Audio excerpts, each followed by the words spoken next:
For thousands of years, soldiers crossed deserts, explorers conquered mountains, and nomadic tribes survived on one preserved meat, beef jerky. The same basic cure that kept ancient civilizations alive still works today in your kitchen with nothing but meat, salt, and patience. Today, we're making real beef jerky from scratch. Not the gas station version, but authentic, tender, deeply savory jerky that'll transform how you think about preserved meat. And here's what's wild. You don't need expensive equipment or hard-to-find ingredients, just meat, seasoning, and time. By the end of this video, you'll know exactly how to build jerky that rivals any commercial brand and why the old world process is still the gold standard. Let's start with the cut. This matters more than most people think. You want something lean with minimal fat. Fat goes rancid during storage, which is why jerky's been made this way for millennia. Lean cuts like top round, bottom round, or eye of round are perfect. Flank steak works beautifully too. Some folks use sirloin tip. The goal is meat with marbling under 15%, ideally closer to 10%. If you're buying from a butcher, just ask for a lean jerky cut, and they'll steer you right.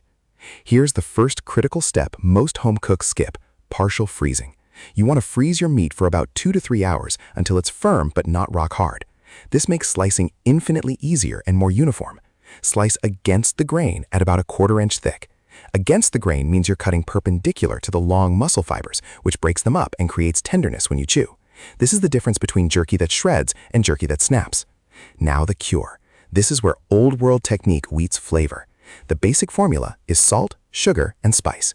Here's a pro-level starting point. For every pound of meat, use 1 tablespoon of kosher salt, 1 tablespoon of brown sugar, and your choice of seasoning. I like a blend of coarsely ground black pepper, garlic powder, onion powder, and a pinch of cayenne for heat. But here's the thing that separates good jerky from great jerky. You can go deeper. Some recipes add soy sauce or Worcestershire for umami, a little maple syrup for complexity, smoked paprika for that campfire edge, or even coffee powder for depth. The salt does 2 jobs. It seasons and it draws moisture out of the meat, which is essential for preservation. The sugar balances that salt and feeds beneficial fermentation. Mix your cure dry, then massage it thoroughly into every surface of your meat slices. Don't be shy, really work it in. Lay the slices on a large plate or in a shallow container. Cover it and refrigerate for 12 to 24 hours. During this time, the cure works its magic. The salt penetrates the muscle, breaks down protein slightly, and extracts moisture. You'll see liquid pooling at the bottom of the container. That's not waste, that's proof the cure is working. After the cure sits, you've got a choice: dehydrator or oven. A dehydrator is ideal because it maintains steady, low heat around 150 to 160 degrees. If you're using an oven, set it to the lowest temperature it'll go, usually 175, and crack the door open slightly with a wooden spoon to let moisture escape. Pat your meat slices dry with paper towels. This speeds up drying and creates a better final texture. Arrange them on racks or oven racks without overlapping. This is where patience becomes your secret weapon.